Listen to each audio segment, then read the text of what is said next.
Dictation शुरू होगी 3 second बाद। अध्यक्ष महोदय, मैं आशा करता हूँ कि इस सदन के लिए यह अंतिम अवसर होगा जबकि इस संविधान में इस आधार पर यह संशोधन करने का अवसर आया है। इसलिए मैं आशा करती हूँ कि इसकी जड़ में जाने के लिए हमारे सदन को और सरकार को एक हिम्मत होगी। हिम्मत की बात मैं इसलिए कह रहा हूँ कि हम में से अधिकांश लोग इसी समाज में आते हैं और हम जानते हैं कि जिनके हाथ में संपत्ति है उन्हीं के द्वारा यह अछूत और छूत का रोग फैला हुआ है। यह वर्णाश्रम धर्म नहीं है। हमारे यहाँ यह धनाश्रम धर्म है, संपत्ति पर आधारित है और इसके लिए मैं इतनी ही आशा कर लेता हूँ कि आज अभी जो देश के विभिन्न भागों में जमीन कुछ हाथों में केंद्रित है, जब तक जमीन के एकाधिकार को हम नहीं तोड़ सकेंगे, जो कुछ लोग सैकड़ों और हजारों एकड़ रखे हुए हैं, जिनमें अधिकांश सदस्य भी इस सदन में सम्मिलित है, तब तक यह समस्या हल नहीं होगी। इसलिए मैं यह कह रहा हूँ कि सदन को भी हिम्मत होगी कि आज जिस तरह से हमने लगभग एक मत से इसको स्वीकार किया है, भूमि सुधार का प्रश्न जिसकी चर्चा उठी है और हम उठाएंगे कि जो जोतने वाला है, जो खेत पर मेहनत करता है, जिसमें 100% हरिजन तो हैं ही, आदिवासी भी हैं, तो जो मेहनत करता है जमीन पर उसका अधिकार होगा। सदन को यह हिम्मत होगी कि वह इस चीज को करे। यह मैं आशा करता हूँ और नहीं होगी तो मैं समझता हूँ कि यह हमारे लिए एक ढकोसला होगा। यही आग्रह मैं सभी लोगों से करता हूँ कि भूमि के प्रश्न को सुधारने बिना अछूतोद्धार नहीं होने वाला है और न राष्ट्रीय उत्थान होने वाला है। मैं चाहता हूँ कि वह शांति से हो, इसीलिए मैं यह आग्रह कर रहा हूँ।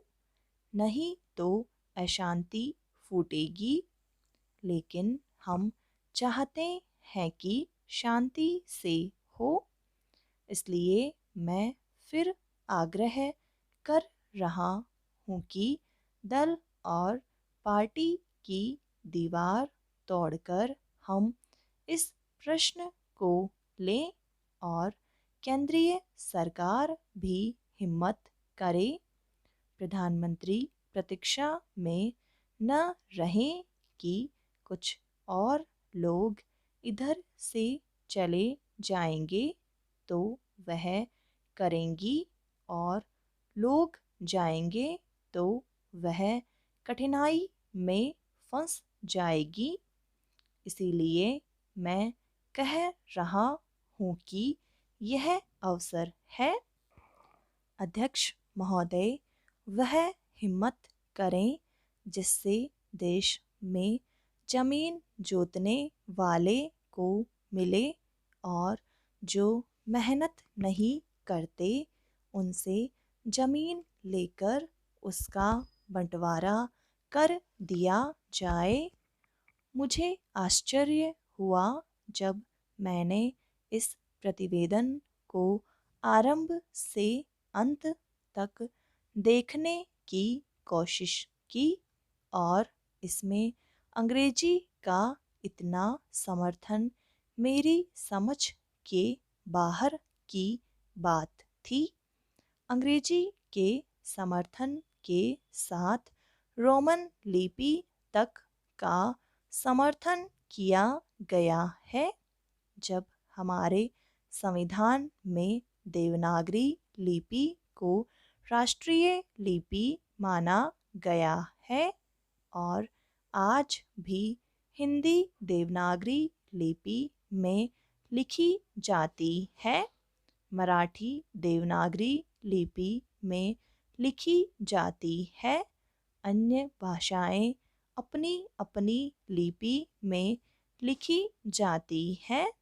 रोमन लिपि के लिए इस आयोग की रिपोर्ट में किस प्रकार कहा गया, रोमन लिपि की बात कैसे इसमें आई, यह मैं कम से कम नहीं समझ पाया।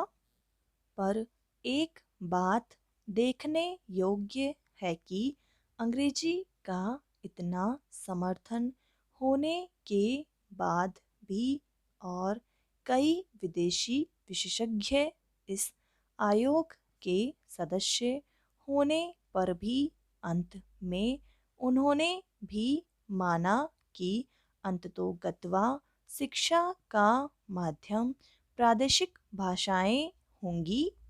आयोग को यह भी मानना पड़ा कि अंग्रेजी के माध्यम रहने से देश की हानि हो रही है और संसार के किसी भी देश में ऐसी स्थिति नहीं है। आयोग स्वयं इस बात को स्वीकार करता है कि इस प्रकार विदेशी भाषा के माध्यम से हमारे देश की कितनी हानि हो रही है। मैं त्रिसूत्री भाषा फार्मूले का समर्थक हूँ। हिंदी साहित्य सम्मेलन जो हिंदी की सर्वमान्य संस्था है जिसका इस समय मैं अध्यक्ष हूँ, उस सम्मेलन ने भी त्रिभाषा फार्मूले को स्वीकार किया। यद्यपि हम यह उचित समझते थे कि द्विभाषा फार्मूला रहता एक मातृभाषा और दूसरी राष्ट्रभाषा, लेकिन हमें इस बात का भय था कि यदि द्विभाषा फार्मूला रहेगा तो मातृभाषा और अंग्रेजी रहेगी। इसलिए हमने विवश होकर प्रेम से नहीं, उत्साह से नहीं, बल्कि लाचार होकर त्रिभाषा फार्मूला स्वीकार किया कि मातृभाषा रहे, हिंदी रहे और तीसरी भाषा अंग्रेजी या कोई भी दूसरी भाषा रह सकती है। कहा जा सकता है कि हमारे यहाँ अभी स्नातकोत्तर पढ़ाई के लिए पर्याप्त साहित्य नहीं है। बड़ी गलत बात है यह। अभी सरकार के द्वारा ही कुछ महीने पहले यहाँ पर एक प्रदर्शनी हुई थी।